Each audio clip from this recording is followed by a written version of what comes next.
What is up, Steelers Nation? Thank you so much for jumping on to another episode of the AST Call-In Show. I'm Noah Strackbine. Find us on youtube.com/All Steelers Talkers. Subscribe anywhere you get your podcast. We've got a loaded show. I'm super excited. We are 2 weeks away from the regular season, and the Pittsburgh Steelers have plenty of questions, some possible solutions. On the other side of that, those solutions that we thought were here have already vanished. It is getting crazy. The whirlwind of emotions in the last few days alone are enough to make a man crazy. But I'm excited to dive into it. Shout out to all of our members who called into this week's show. If you want to become a member, you can do so by clicking the link in the description below of both the video and the audio podcasts. And with that said, I won't hold you guys up anymore. Let's get into it. Hey, Noah, it's Coleslaw. I'm just calling because I think that your fans are a little bit worried and confused about what's been going on with the show. Yes, sir.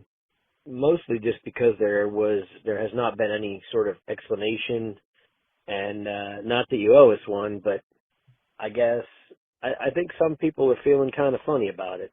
But anyway, I just want to make sure that you and Jacob are okay. That's pretty much it. Coleslaw out.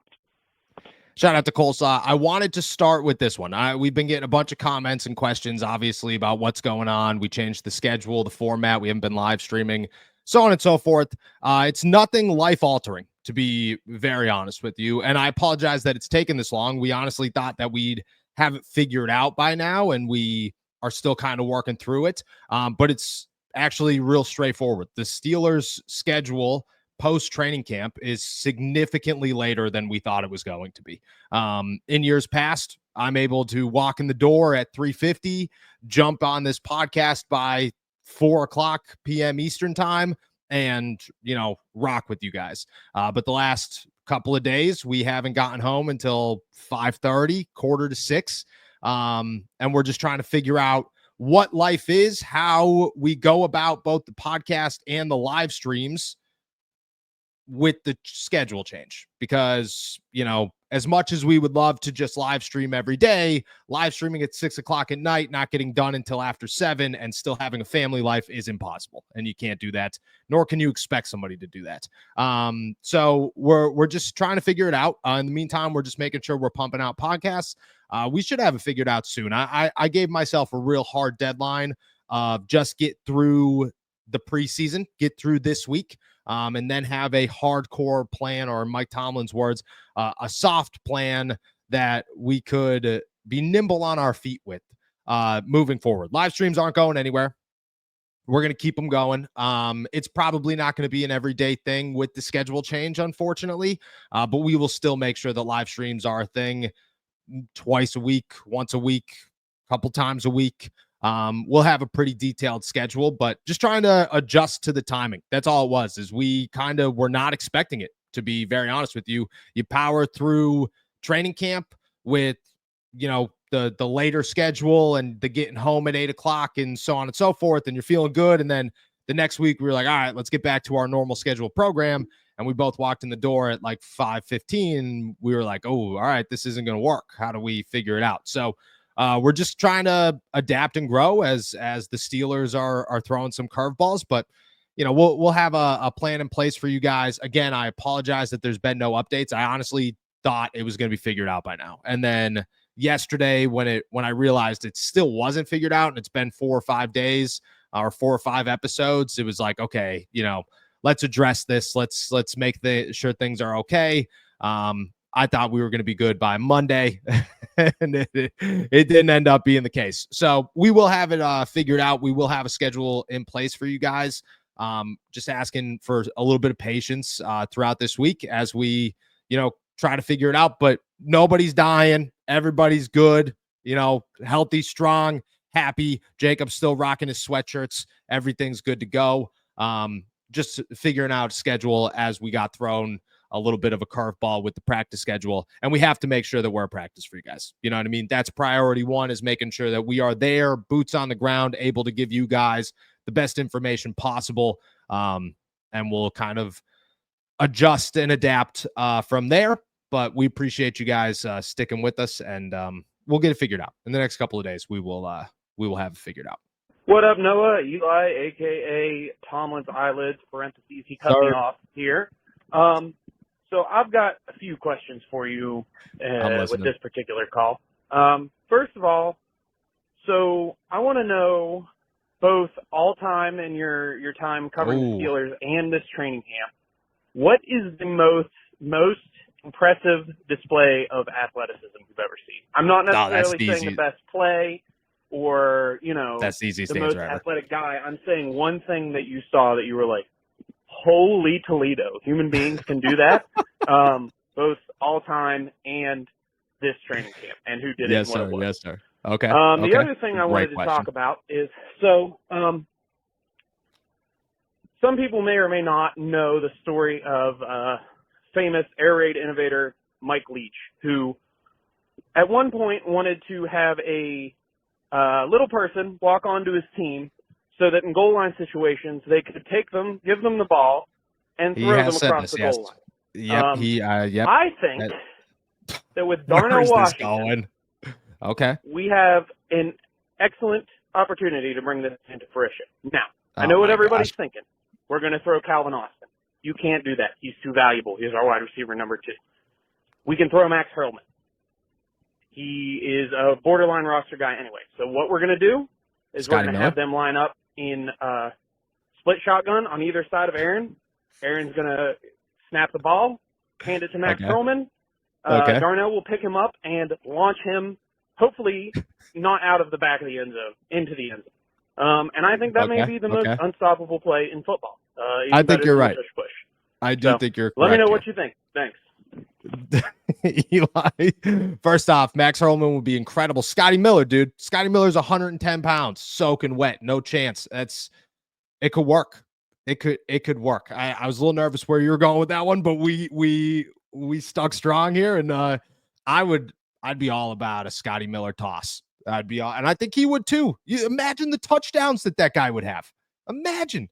I think Darnell would have to get some assists or something. We'd have to create a new NFL stat for Darnell throwing guys into the end zone. The most athletic person I've ever seen in my entire life is George Pickens. And the things that he did on the practice field are 100 times crazier than things he did during games. Like I have seen this guy literally jump in the air almost over somebody, be completely horizontal in the air, 4 feet, 5 feet in the air, grab a ball with his pinky and come back. And to be realistic, the craziest play I ever saw by George Pickens was over Minkah Fitzpatrick, I want to say, in the back of the end zone, where he went up. Oh, what was the exact play? He went up and was able to grab. It was like Odell Beckham, because I remember asking him afterwards, like, was that better than Odell's catch? And he was like, nah, I'm not going to say that. And I was like, no, you should say that because it was better than Odell's catch. But it looked like Odell's. It was in the air. It was over Minkah Fitzpatrick. Like his arm shouldn't have been able to go as far back as it did and grab a football while being hit and contorting his body. And I remember going up to Minkah later that day and asking him about it. And he was like, it's not even fair. Like nobody should be able to move themselves in the air the way that George does. And I mean, that was it. It's hard to come up with specific examples because he did like the Cleveland Browns catch on Thursday night. I've seen him do that a dozen times, I've seen him the play, who are they playing, where the ball's like an inch and a half away from the ground and he comes up with it. I've seen him do that a dozen times. Him in practice was crazier than him in games. I think it was because of the opportunities, but George Pickens, without question, is the most athletic human being I've ever seen. It's actually pretty crazy. It's not even close. It's not even remotely close. It's George Pickens, significant gap to whoever number 2 would be. What up, Noah? Eli's back. Hey, Eli. So I thought of another question off of my previous voicemail that's even more ridiculous. So, all right, I love it. Let's say you walk into the locker room one day and Tomlin says, all right, we're going to have a team-wide contest to see how far each player can throw Noah Strathpine. All right? Longest throw wins. Yeah, all right. Who do you think would throw you the furthest, and what technique would they use? So would it be like I'm picturing maybe Darnell Washington holding you by the ankles, spinning you like an Olympic hammer, I think and that's launching you? the way to go. Or maybe like Isaac Seumalo just grabs you by the belt loops and hucks you like a square bale of hay. That's also a good one, though. Maybe Y.A. Black also just takes you and throws you like a shot put. Just things like that. You know how I like to ask the really important and practical questions around here. So, yeah, I'm excited to hear your answer. Bye. I'm excited to answer. Shout out to Eli, man. I would say the grabbing by the ankles and spinning thing is a good one. Gets a lot of momentum, but you got a lot of guys with weak knees. You got a lot of guys that are hurting from the hips down from taking hits. I would say the belt loop collar shucking might actually work as well. I'm not the biggest guy. I'm also not the smallest guy though. Like I'm a sound 195, which is nothing for these guys. You know what I mean? I weigh about the same amount as like a stick on the ground, which is fine. I would say Isaac Seumalo, Cam Heyward, and Darnell Washington are top 3, like with ease. It's not even, but to be honest, like DK Metcalf might be athletic enough to like get that spin going and really let me loose. You know what I mean? Like just really launch me. My guess always is Isaac Seumalo. Like if you were to ask me who would win in an all-out to the death war in the locker room, it's Isaac Seumalo. He is the scariest person in that locker room without question. I would probably go him just because I don't know what type of strength he has, but I know that he's pushing around Cam Heyward like it's nothing sometimes, and that's terrifying. You know what I mean? If you could stop Vita Vea and just make it look like that 350-pound human being is nothing to you, you have to be, you're not strong. You're ridiculous. And I would say Isaac's up there. My guess would be Isaac. Like Isaac's, again, he's just so scary. Isaac would be it. And I think he's athletic enough to swing around. I think he's ankling, swinging, letting me go, and I'm propellering 65 yards and probably going to die, but I think worth it, to be honest. Experiment that I think I'd be in for. Let's try it with a dummy first. See if we could like launch him onto like a pile of beds or something. But if need be, I think I'd let it go. I think I'd take one for the team. Hey, Noah, what's going on? It's pickled egg salad. Pickled egg salad. Just calling. It's still the end of the week. Just listen to the Wednesday call-in show. Yes, sir. Yes, sir. Heard you rebuff the $3,000 to 7 million, 10 million, 15 million that Cam wants added on.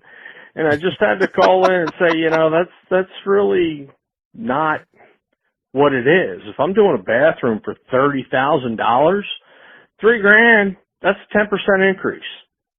That's a lot to people like you and me. That's a lot to the people I'm doing work for, right? We haven't made $100 million over our career like Cam has. So for Cam to ask for it, and don't think I'm not any less crippled doing construction and being a coal miner. I was a coal miner out in Colorado for a lot of years.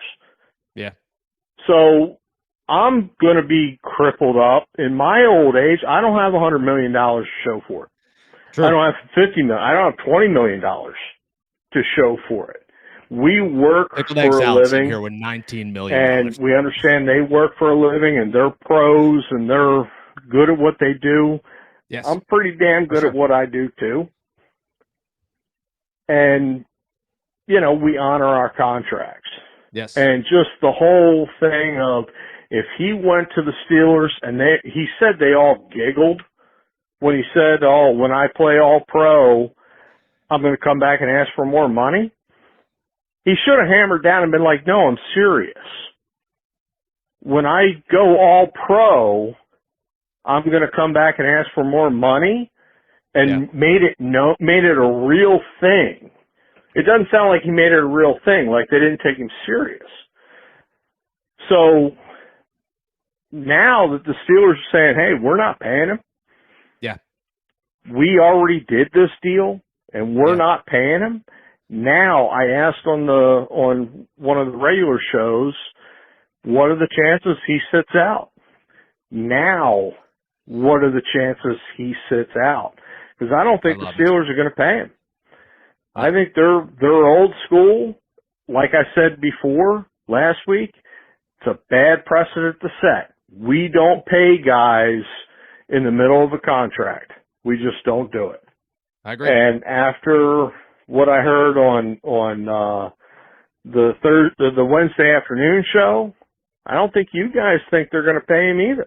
They are not. So what are the chances Cam sits out or just retires or this is the end? But it's a good question. All right, so this is a great question with perfect timing, to be honest. Because if you asked me a week ago, I'd say maybe somewhat, but I think it's crazy if he does it. Yesterday, he returns to practice. And you're thinking, there's no deal. They're still in a stalemate. They're not even the Steelers aren't even entertaining this situation. You know, that's in my guess. This is a guesstimate. In my guess, the Steelers told Cam and his agent the day that the news broke that he wanted more money, that they weren't giving him more money, and that he could keep asking, but nothing's going to change. And they said, leak it to Schefter. Let's get it out there. Let's get some attention on this. And then nothing changed. And Cam said, all right, well, I got to practice at some point. I got to get back in here. Cam's 36 years old. He's going to make $15 million this season. He's not going to sit out. He can't afford to skip a season. He's only got 2 of these left. And I get it. He's going to be pissed off and angry the whole year. And the Steelers don't want that to be the thing. And Cam doesn't want that to be a thing. But the Steelers are not going to hand this guy $6-7 million more. They're just not. A worst case scenario, they're going to bump up next year's guaranteed contract to give him a guaranteed this year. And then next year, it brings a whole new can of worms of what's going down. But I don't think he's sitting out because he's logical enough and understands that you only get a certain amount of time in this league. And he's coming to the end of that time. I think it's a 0. And yesterday, him practicing, I think, was the beginning of the end of this. You know, this is gonna fade into nothing now over the next couple of weeks. Maybe the Steelers toss him $1 million, maybe 2. You know, but him and Boz are gonna sit down, and Boz is gonna get another $1 million or $2 million, and Cam's gonna get another $1 million or $2 million, and the Steelers are gonna be like, here you go, we took care of our guys. And did they? I mean, for Boz, yes. For Cam, no, but they don't really care. And he's not going to sit out, and he understands that. And the Steelers understand that. And they're not going to budge, just like they weren't going to budge weeks ago, just like they weren't going to budge in February. And I think next year you got to budge. I think next year you got to give them a little bit extra money. But I think this year look, we just did this last year. You got to prove it twice before we hand you anything. So I could see them bumping up next year's guarantees, and then next year having some negotiations, which is, that's the end of his contract. That's when that typically happens. But I think it opens up a whole new can of worms. But is he going to sit out? I think the answer is no. What is up, all salad talk? Papaya salad here, keeping it spicy. And I just want to talk about the wide receiver situation. Yes, sir. If we were to give Calvin Austin and Roman Wilson to Washington get Terry and settle his deal once we get him. Omar works numbers great. He does. It would be with no draft picks. It would be the perfect situation for us Yenzers to actually have a chance of winning a Super Bowl before I die. I'm an older gentleman, so anyways, papaya salad, quickly, what do you think, Noah? Yes, Jacob, sir. You do it in a heartbeat. I know you. So anyways, love the show. Papaya salad, out. Shout out papaya salad, man. Shout out papaya salad. In the midst of the missing the live streams, guys, let me tell you, this show is bringing up a lot of emotions. A lot of, gosh darn it, I miss everybody. Freaking Steelers practice, man. Let me tell you, it's not fun. It's not fun. Let me let's talk Terry McLaurin, Calvin. And I think they'd be able to look at the Steelers could afford Terry McLaurin. They could. Would they do it? Probably, but I think the situation is a little bit out of their reach. I watched 93.7 The Fan yesterday when somebody pitched that there are rumors going around the NFL, and for those of you listening and not watching, quote unquote rumors going around the NFL, saying that Washington offered a second and Pat Freiermuth for Terry McLaurin, and that's a crazy trade. You don't do that trade. You don't do it. And I think that's where it came down to. I don't think the Steelers looked at Terry and said, oh, we don't need another number one. No. Omar Khan is a madman. He would take another number one. He wouldn't even think about it. But I think that the trade price is a little ridiculous. I think Calvin would be in the mix if he could be in the mix, but I don't think he is. I don't think Calvin holds that trade bait for Terry McLaurin. I don't think it's high enough. I like Calvin. I really do. I think Roman's fine too. Roman would be the first guy I'd try to trade. But again, like NFL GMs have told me a million times, this quote sticks in my head constantly. The goal of an NFL GM is to replace you for cheaper. That's what it is. And Roman is cheaper than Calvin Austin, and he's going to be cheaper than Calvin Austin for the next couple of years. So maybe you'd get rid of Calvin before you got rid of Roman. And if Washington was cool with it, you could figure it out, no questions asked. You just could. But I don't think Washington's looking to make that deal. I think Washington wants something crazy. And they'll narrow it down. They'll get to a point like within the next 7 days where they're getting a little desperate. Terry's probably not going to show up for week 1. Something's got to happen one way or another. And everything changes. The trade price drastically decreases and their urgency to sign him drastically increases. And at that point, anything could happen. It's Trey Hendrickson. Trey Hendrickson's going for 2 first-round picks and a veteran player. No, he's not. We just had to wait until the end of August. And at the end of August, he's going to end up going for a second-round pick. That's what's going to happen. Or he's going to get signed.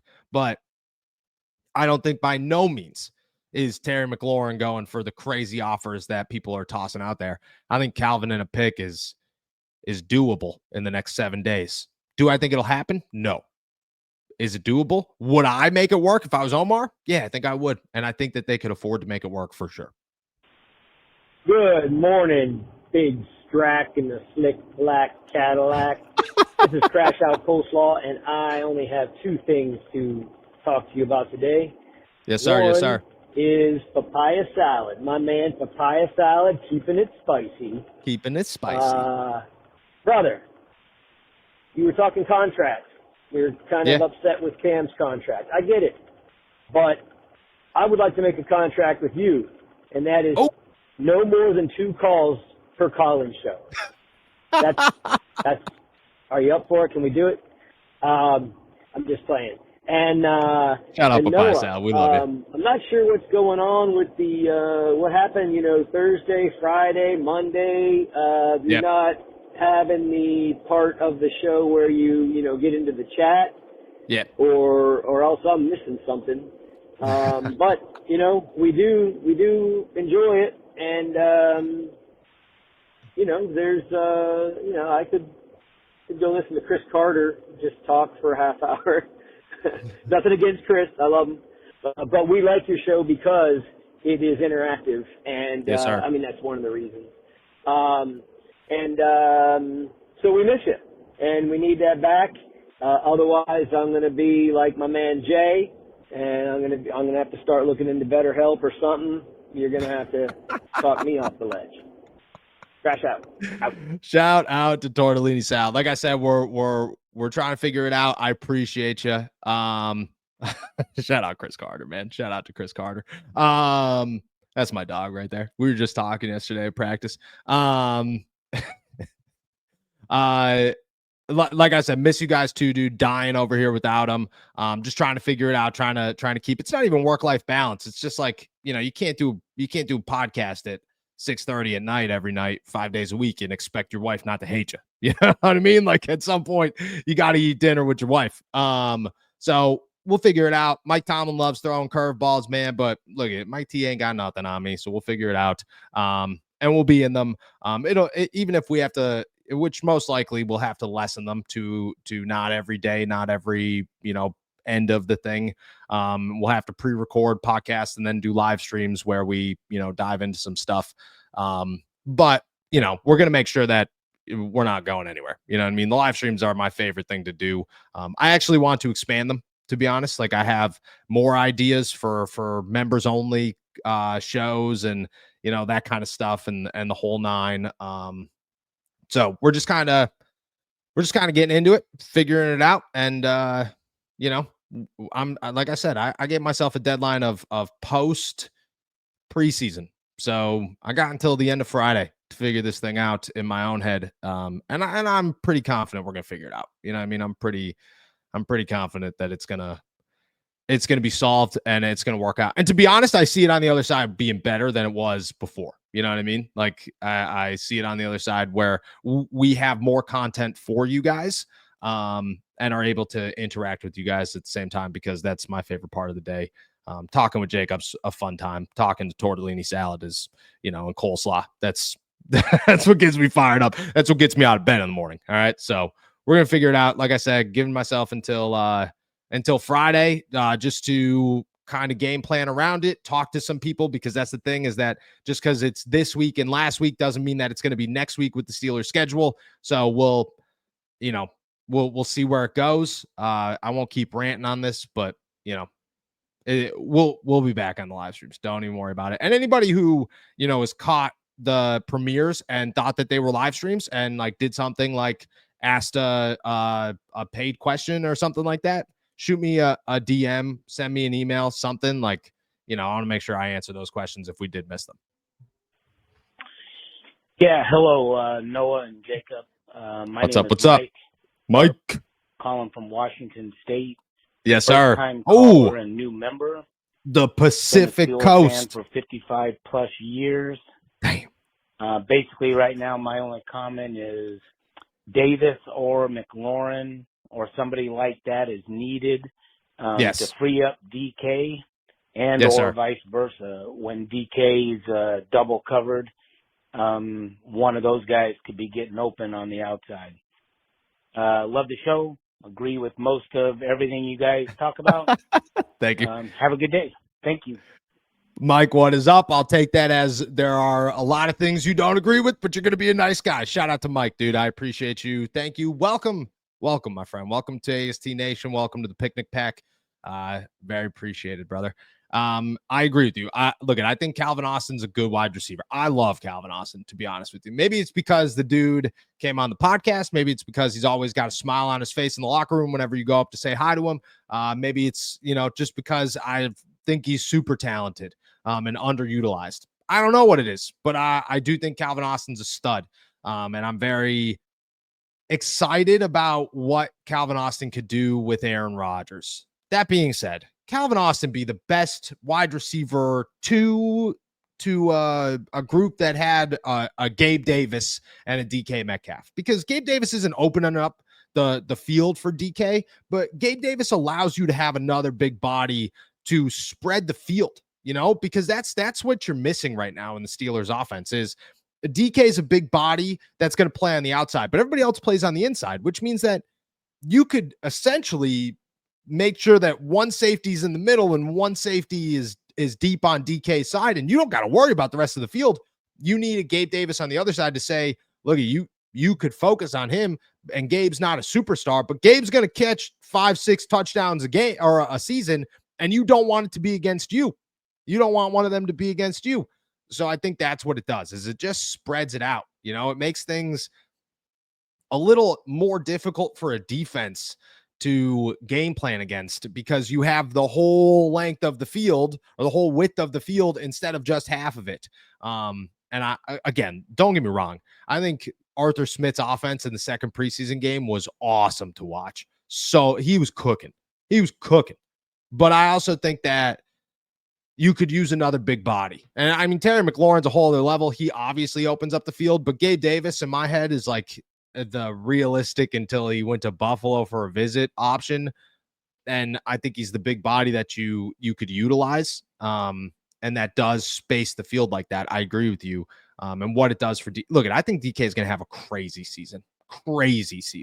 I'm like, actually, I think people are sleeping on what DK can do, but I agree with you. I think you need a little bit more from the other side of the outside. Gabe Davis, Terry McLaurin, whoever you want to put over there.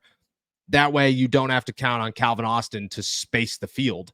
You could have three guys that do it properly, and defenses can't just say, well, we're just going to cover one half of the field and everything's going to be fine because we don't care if Ben Skoranek gets 11 yards. Go put somebody over there where it's like, oh, well, if this is a 60-yard gain, that's not great. And Gabe Davis isn't a superstar, but you got to pay attention to him. And I agree with you. I think that helps DK so much.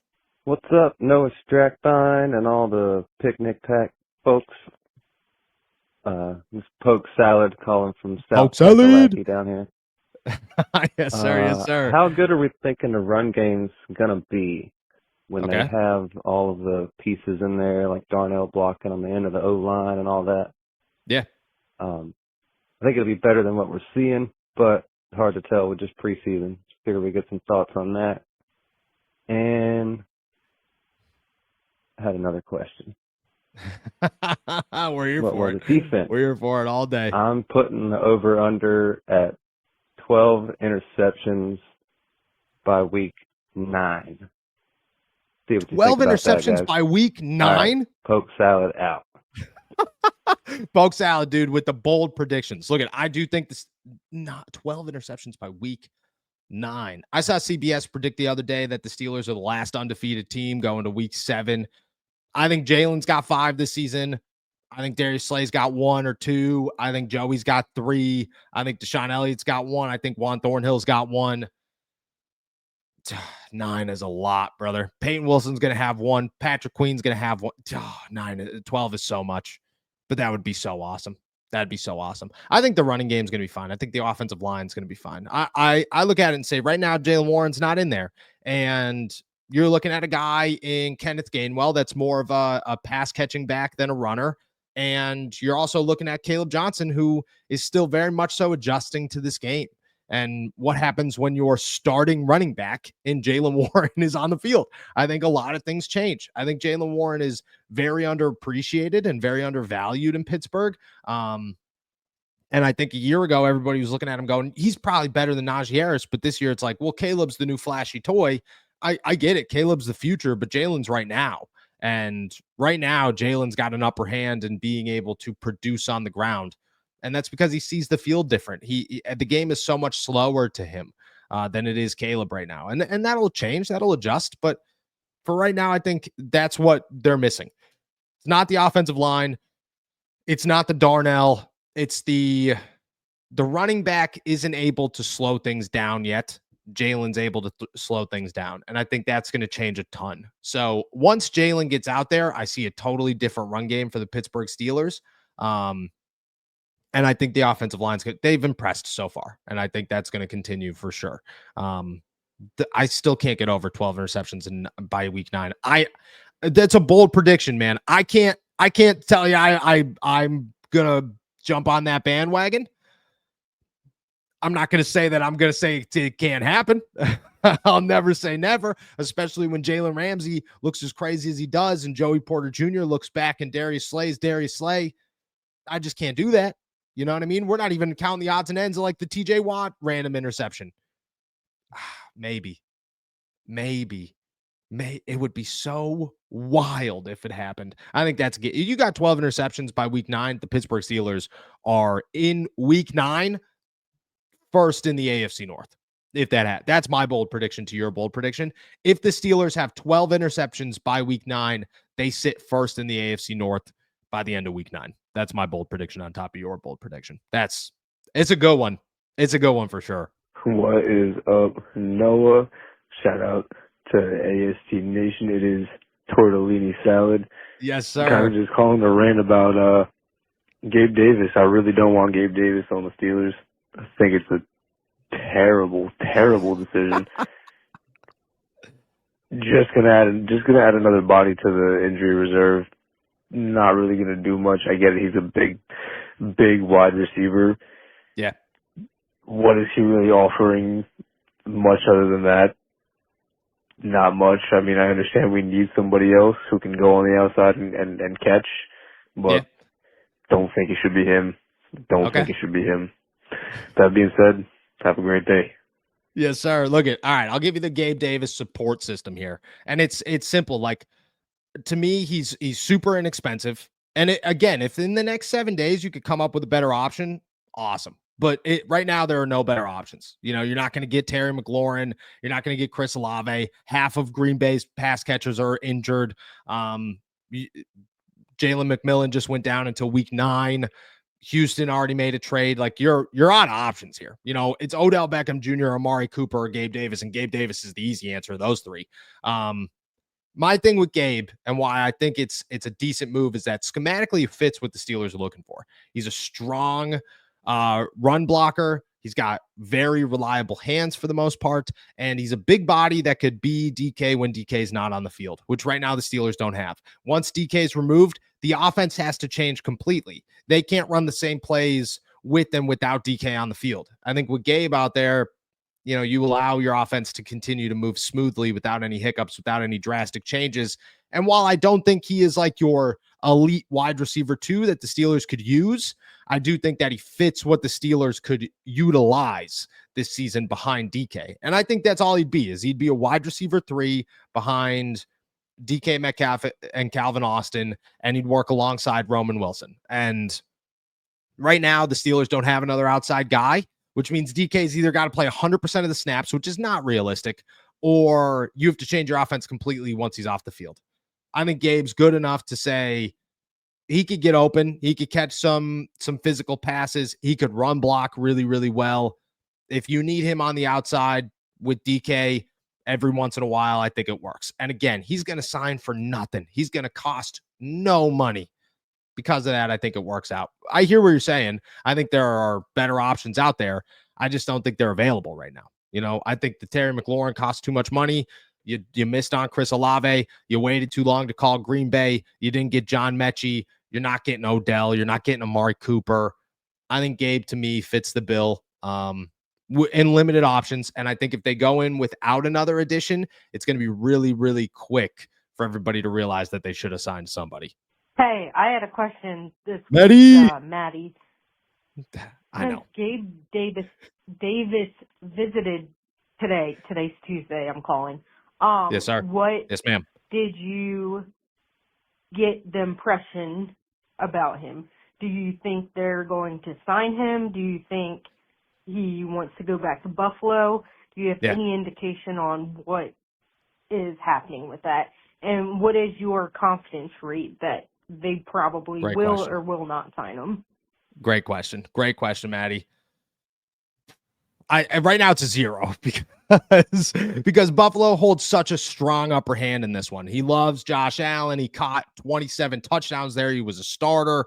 Like, he earned a boatload of money in Jacksonville because of his time in Buffalo. Like, Josh Allen's the reigning MVP of the NFL that beats Aaron Rodgers. Like, it's just, it went from like 95% to like 10 in 24 hours because of the Buffalo thing. If Buffalo wasn't an option, Gabe Davis is coming to Pittsburgh, and he's signing in Pittsburgh, and there's no questions to it. He's coming to the Pittsburgh Steelers, but he ended up visiting Buffalo, and I have a hard time believing that he's going to leave Buffalo without a deal. I really, truly do have a hard time thinking he's already left Pittsburgh. Like, I just have a hard time thinking he's not going to go back to Buffalo. It's too hard of a competition. If it's anybody else outside of like Kansas City, I think that Gabe Davis ends up in Pittsburgh, because I just don't think that you have the same outlook or competition that you do with his former team. But once Buffalo came into the picture, I just looked at it and said, I just don't think you're beating it if you're the Pittsburgh Steelers. What is up, Noah Strackbine? This is What is up? What is up? Thank you for What's hosting up? another episode of All Steelers Talk call-in Yes, show. sir. Yes, sir. I just wanted to welcome a few members to the Salad Squad. Yes, sir. Yes, sir. We got pickled egg salad, which is still the grossest, Sonic but the coolest name we salad. have. Jay, welcome. And there's working man salad. And there's a few other ones I have written down, but forgot my notes again. It's like me every time I'm in a meeting. I wanted to give Jacob, I gave Jacob a little bit of stuff here and there. It's all in good fun. Yeah, but for sure. I wanted to give him an honorary salad name. And I don't know. I'll let him have a choice. He could have Jake salad or Puntori salad. I don't know. Not very creative, but love it. I love he deserves a name. So I love it. Anyway, this wide receiver 2 thing is driving me crazy. I definitely don't think that we should sacrifice young potential for an older, receiver that's not going to move the needle much. Yeah. Gabe Davis would be okay because he's younger and still has some potential. And he could probably, fill in as a, DK replacement for sure. if necessary. But I don't think we have anybody else on the squad that can really do that. No. Especially since we let go Rock Taylor. Not that he was anything, but he just had potential. Yep. Anyway, take it easy. We'll talk to you. Yes, sir. Shout out, my guy. Wait, all right. First question here. Do I get a salad name? Do I not have a salad name? Because if I don't, I would like one. I think it would be, I would feel a member of the pack. No, I feel a member of the pack. I feel like the guy laying the blanket down for the picnic here, for the pack to grow. And trust me, favorite people in the whole world. When it comes to Gabe Davis, and I'm going to send this right to Jacob right after the show, to be honest with you. I actually might text him right now. When it comes to Gabe Davis, I agree. Like, I don't think there's anybody that stands out. I also don't think Gabe Davis takes away from Roman Wilson or Calvin Austin, though. Like, I think that's the biggest, worry is what does it do to the young guys? I don't think it does anything. I think Gabe Davis solely operates behind or opposite of DK Metcalf, but he does not take away reps from Roman or Calvin, who are clearly better in the slot. And I think that should ease a lot of people's nerves, is that, Gabe Davis comes in here and it's another body and you got to feed that body and so on and so forth. But I don't think Gabe Davis takes away from what Calvin Austin and Roman Wilson have been able to grow and do and will be able to grow and do. And because of that, I think it fits. Like, I understand the worry, and it's not the biggest name. It's not the splashiest name, but it's 10 times better than a Van Jefferson. And you're walking the line of danger if you go get an Odell Beckham and it turns into a Van Jefferson or an Allen Robinson or whoever. Gabe Davis is young enough to feel this is not another one of those. And he does not take away from Roman and Calvin. And because of that, I think that it works. Do I expect to happen? I don't, but I think it works. Shout out the picnic pack. Hey, Noah, it's Coleslaw. I'm just calling because I think that your fans are a little bit worried and confused I think we did this about what's been going on with the show. But we'll address it one more time. Mostly just because there has not been any sort of explanation. Yes, sir. And, yes, sir. Not that you owe us one, but. All right, so we listened to that one, and I'll address it one more time. Look, we're just working on schedule changes with the Pittsburgh Steelers. I apologize that there's been no formal communication up until now. Just kind of was hoping it would be a little bit smoother. Was hoping I would figure out the future schedules a little bit faster. Haven't been able to do that, but still working on it and putting the pieces together and have some cool ideas. That's the thing, is I'm not a half-assed type of guy. You know what I mean? I ain't never gonna half-ass nothing. And I'm excited to see what what we bring to you guys, and it's a lot of moving parts, but I'm excited about it. But it was not screw you guys, we're out. We miss the picnic pack every single day. We still try to give you guys shout outs during the show as much as humanly possible. I think papaya salad, coleslaw have been mentioned, Maddie, 100 times in the last 4 days, which means you guys are obviously on our minds. And we're going to figure it out. It's just a matter of adjusting to the time schedule to make sure that we still get the podcast out there, that we still are able to, do the things that we want to do, and also be able to provide as much content to you guys as humanly possible in the correct way. You know what I mean? Again, I watch a lot of people do a lot of half-hearted podcasts, and I'm not about it. That ain't ever been what I was about. So we're figuring it out. Like I said, hardcore schedules Friday. I'll have more updates on tomorrow's show, and then we'll have even more updates after that on Friday morning, potentially in a live stream. We'll see what happens. But with that said, I'm heading out here. Thank you guys so much for jumping on to another episode of the AST Call-In Show, and thank you to everybody who called in. If you want to become a member and call in next week, do so by hitting the link in the description below of both the audio and the video. As always, please make sure to subscribe to us on YouTube, youtube.com/allsteelerstalk. Check us out anywhere you get your podcasts. And as always, find all my work at si.com/NFL/Steelers. I'll be back tomorrow with the flagship show. Until then, enjoy another beautiful day in the Berg. Peace.